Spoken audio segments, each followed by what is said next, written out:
दोस्तों, इंडिया में मारुति सुजुकी को सिर्फ एक कार ब्रांड नहीं बल्कि एक इमोशन माना जाता है। और हो भी क्यों ना, ये ब्रांड अपनी कार्स के शानदार लुक्स और अफोर्डेबिलिटी की वजह से इंडियन मिडिल क्लास लोगों की पहली पसंद जो बन चुका है। लेकिन क्या आपको पता है, इंडिया में सबसे ज्यादा बिकने वाली मारुति सुजुकी की ये कार्स सेफ्टी के मामले में सबसे ज्यादा बदनाम है। और आज जिस कंपनी को हम इंडिया की सबसे बड़ी कार कंपनी के रूप में देखते हैं, कुछ डेकेड्स पहले कोई भी कंपनी इसके साथ पार्टनरशिप करने तक को तैयार नहीं थी। अब सवाल यह है कि सबसे अनसेफ गाड़ियां बनाने के बाद भी मारुति सुजुकी के व्हीकल्स ही सबसे ज्यादा क्यों बिकते हैं? कैसे ये कंपनी संजय गांधी का ड्रीम प्रोजेक्ट बनी और एक बार बंद होने के बाद दोबारा कमबैक करके इस ब्रांड ने कैसे इतिहास रच दिया? चलिए सब कुछ डिटेल में जानेंगे आज की इस वीडियो में।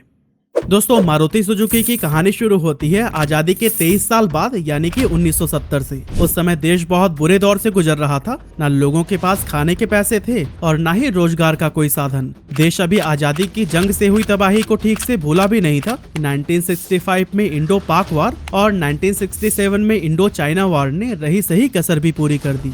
लगातार चल रहे वॉर से देश की इकोनॉमी डाउन होने लगी और महंगाई तो इतनी बढ़ गई कि लोगों की थालियों से रोटियां तक गायब होने लगी। अब एक तरफ तो भारत इन सभी परेशानियों से बाहर निकलकर अपने पैरों पर खड़ा होने की ट्राई कर रहा था, वहीं दूसरी तरफ पूरी दुनिया में इंडस्ट्रियल रिवोल्यूशन ने जोर पकड़ लिया था और इसके साथ ही कार्स की मार्केट भी बूम करने लगी थी। लेकिन अभी तक हमारा देश इन सभी रिवोल्यूशन से काफी दूर था, क्योंकि यहाँ के लोगों के पास इतने पैसे ही नहीं थे कि महंगी विदेशी कार्स को अफोर्ड कर सके। ऐसे में उस टाइम की प्राइम मिनिस्टर इंदिरा गांधी ने एक ऐसी स्वदेशी कार बनाने का सपना देखा जिसे कि लोग आसानी से अफोर्ड कर सके। इसी दौरान 16 नवंबर 1970 में Maruti tech support private limited यानी कि MTSPL की नींव रखी गई, जो कि एक टेक सपोर्ट कंपनी थी। इस कंपनी का काम कार के मैन्युफैक्चरिंग और असेंबलिंग में असिस्टेंस प्रोवाइड करना था।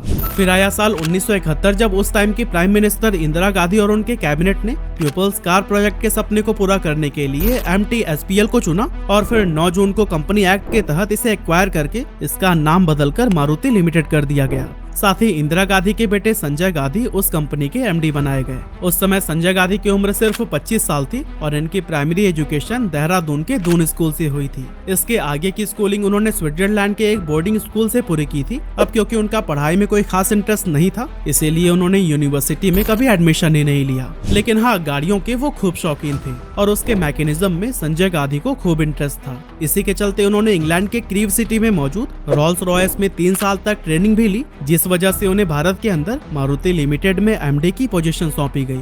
हालांकि परिवारवाद का मुद्दा उठाते हुए इस फैसले का काफी लोगों ने विरोध भी किया, लेकिन इंदिरा गांधी के सामने वो कहां ही टिक पाते। खैर, संजय गांधी ने इस कंपनी को चलाने की बहुत कोशिश की। कई बार कार्स को डिजाइन किया गया, उनके प्रोटोटाइप बनाए गए, लेकिन इसका कोई भी फायदा नहीं हो पाया। यहाँ तक कि वो एक भी कंप्लीट कार नहीं बना पाए थे।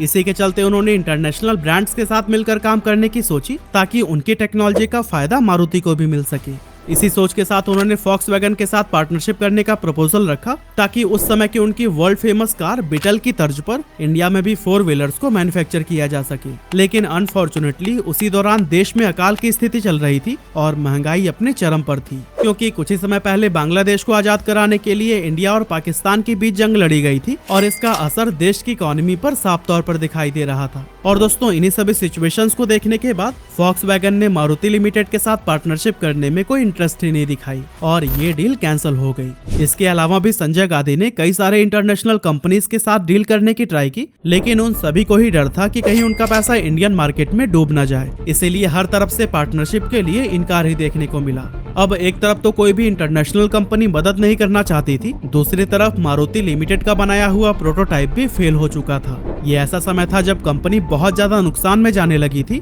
लेकिन सिचुएशन तब और भी ज्यादा खराब हो गई जब 1975 में पूरे देश के अंदर इमरजेंसी लगा दी गई। इस समय कंपनी को सही गाइडेंस और रिसोर्सेज की बहुत ही ज्यादा जरूरत थी, लेकिन इमरजेंसी के बाद संजय गांधी ने कंपनी पर ध्यान देना बिल्कुल बंद कर दिया और पॉलिटिक्स में बहुत ज्यादा इन्वॉल्व रहने लगे। एक समय पर राजनीति में इनकी इन्वॉल्वमेंट इतनी ज्यादा बढ़ गई थी कि ऐसा माना जाने लगा कि प्रधानमंत्री भले ही इंदिरा गांधी हो, लेकिन सत्ता संजय गांधी के हाथों में है। इसका रीजन ये था कि सारे छोटे बड़े राजनीतिक फैसले वही लिया करते थे और लगभग हर मामले में ही उनका सीधा दखल हुआ करता था। यहाँ तक कि इमरजेंसी के दौरान लोगों पर हुए कई तरह के अत्याचारों के लिए संजय गांधी को ही जिम्मेदार माना जाता है, जैसे कि इमरजेंसी के दौरान जबरदस्ती नसबंदी कराना और स्लम्स को खाली कराना। ये उनके कुछ ऐसे प्लान थे जिनसे लाखों लोगों की जिंदगियां तबाह हो गई थी। यही सब काम करने में संजय गांधी इतना ज्यादा बिजी हो गए थे कि उनका ध्यान मारुति लिमिटेड से पूरी तरह से हट गया, जिससे कि कंपनी का मैनेजमेंट भी परेशान रहने लगा था। लेकिन किसी के पास इतनी हिम्मत नहीं थी कि संजय गांधी को उनके पद से हटा पाए।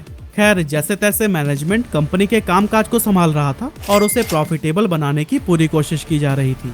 फिर आया 21 मार्च 1977 का दिन, जब इमरजेंसी को हटा दिया गया। ऐसे में उम्मीद की जाने लगी कि अब संजय गांधी मारुति लिमिटेड पर ध्यान देंगे और कंपनी के ग्रोथ के लिए कुछ मेजर फैसले लिए जाएंगे। पर दोस्तों, लोगों का ऐसा सोचना भी बस एक सपना ही बनकर रह गया, क्योंकि इमरजेंसी के बाद हुए इलेक्शन में कांग्रेस बुरी तरह से हार गई और जनता पार्टी की जीत के बाद मोरारजी देसाई देश के नए प्राइम मिनिस्टर बनाए गए। इस इलेक्शन के बाद से ये कंपनी बंद कर दी गई और सभी लोगों को लगा कि मारुति लिमिटेड की कहानी बस यहीं तक थी। लेकिन दोस्तों, सही मायनों में कंपनी की असल स्टोरी तो अभी शुरू होनी बाकी थी। एक्चुअली उस दौरान इमरजेंसी के आरोपों के चलते इंदिरा गांधी को गिरफ्तार कर लिया गया था और इस सब से कुछ ऐसी राजनीतिक हलचल हुई कि 1980 में ही आम चुनाव की नौबत आ गई। यहाँ संजय गांधी ने सभी को चौंकाते हुए कांग्रेस पार्टी में ऐसी जान फूंकी कि 1980 में उनकी कमाल की स्ट्रैटेजीज के चलते इंदिरा गांधी भारी मतों से जीतने के बाद वापस से सत्ता में आ गयी और संजय गांधी कांग्रेस के जनरल सेक्रेटरी बनाए गए। इस तरह से एक बार फिर से मारुति को लेकर लोगों की उम्मीदें मानो जाग सी गई, क्योंकि संजय गांधी अभी भी अपने इस ड्रीम प्रोजेक्ट को पूरा करके देश की सड़कों पर ऐसी स्वदेशी कार दौड़ाना चाहते थे जिसे कि एक आम आदमी भी आसानी से अफोर्ड कर सके। लेकिन दोस्तों, यहाँ पर भी किस्मत तो कुछ और ही कहानी लिख रही थी, क्योंकि 23 जून 1980 की सुबह एक प्लेन क्रैश में संजय गांधी की मौत हो गई और सबको यही लगने लगा कि उनका आम आदमी के लिए कार बनाने का सपना उन्हीं के साथ ही चला गया। लेकिन दोस्तों, यहाँ से भी आगे मारुति की कहानी बिल्कुल अपोजिट रही थी। एक्चुअली संजय गांधी की मौत का इंदिरा गांधी पर बहुत ही गहरा सदमा पहुंचा था, क्योंकि वो उनके दाहिने हाथ थे जो कि हर प्रॉब्लम से बाहर निकालने के लिए अपनी जी जान लगा देते थे। संजय गांधी के जाने के बाद सबसे पहले तो इंदिरा गांधी ने खुद को संभाला और अपने बेटे के सपने को पूरा करने के लिए काम में लग गईं। इसके लिए उन्होंने पब्लिक सेक्टर के फादर कहे जाने वाले डॉक्टर वी कृष्णमूर्ति की मदद ली और उन्होंने मारुति लिमिटेड को मारुति उद्योग लिमिटेड के नाम से दोबारा शुरू किया। इसके बाद 2 अक्टूबर 1982 को एक जापानीज कंपनी सुजुकी के साथ कंपनी ने एक ज्वाइंट वेंचर साइन किया, जिसके तहत यह एग्रीमेंट हुआ कि शुरू के 2 साल मारुति लगभग 40,000 गाड़ियां जापान से इंडिया में इंपोर्ट करेगी। अब वैसे तो संजय गांधी इस दुनिया में नहीं थे, लेकिन उनके सपने के सच होने की शुरुआत हो चुकी थी। डील के अकॉर्डिंग स्टार्टिंग के 2 सालों तक तो कंपनी एक इम्पोर्टर के तौर पर ही काम करती रही, लेकिन इस दौरान वो अपने सपने को नहीं भूली थी। यह जापानीज कार काफी महंगी थी, इसीलिए सरकार जल्द से जल्द अपनी स्वदेशी कार को लॉन्च करना चाहती थी। इसी के चलते कार इंपोर्टर के तौर पर काम करते हुए 1 साल के अंदर ही कंपनी ने हरियाणा के गुड़गांव में अपनी पहली फैक्ट्री ओपन कर डाली। और दोस्तों, इसी फैक्ट्री में ही पहली बार बनाई गई थी most popular and iconic car Maruti 800। इस कार को 14 दिसंबर 1983 में लॉन्च किया गया और इसके सबसे पहले कस्टमर दिल्ली के रहने वाले हरपाल सिंह जी बने, जो कि इंडियन एयरलाइंस में काम किया करते थे। अब मारुति 800 की लॉन्चिंग से इंदिरा जी इतनी ज्यादा खुश और एक्साइटेड थी कि उन्होंने हरपाल सिंह जी को कार की चाबी खुद अपने हाथों से सौंपी थी। इस कार के लॉन्च होने के बाद 4 व्हीलर सेक्टर में एक अलग सी हलचल देखने को मिली, जिसने पूरे मार्केट के मिजाज को ही बदल कर रख दिया। असल में 1983 से पहले तक देश में आम आदमी के लिए कोई भी कार नहीं थी। उस समय हिंदुस्तान मोटर्स की एम्बेसडर और कॉन्टेसा कार बड़े नेताओं और सेठों की पहचान हुआ करती थी। वहीं बड़े घराने के लोग विदेशी और लग्जरी कार्स को इम्पोर्ट कराकर उसका इस्तेमाल किया करते थे। अब बच गया आम आदमी, तो फिर उसके लिए तब हमारा बजाज ही एक सॉलिड ऑप्शन हुआ करता था। और अगर इनमें से किसी के पास भी थोड़ा सा ज्यादा पैसा है तो फिर उन्हें भी बुलेट, राजदूत या फिर लैम्बरेटा जैसे 2 व्हीलर्स तक ही सीमित रहना पड़ता था।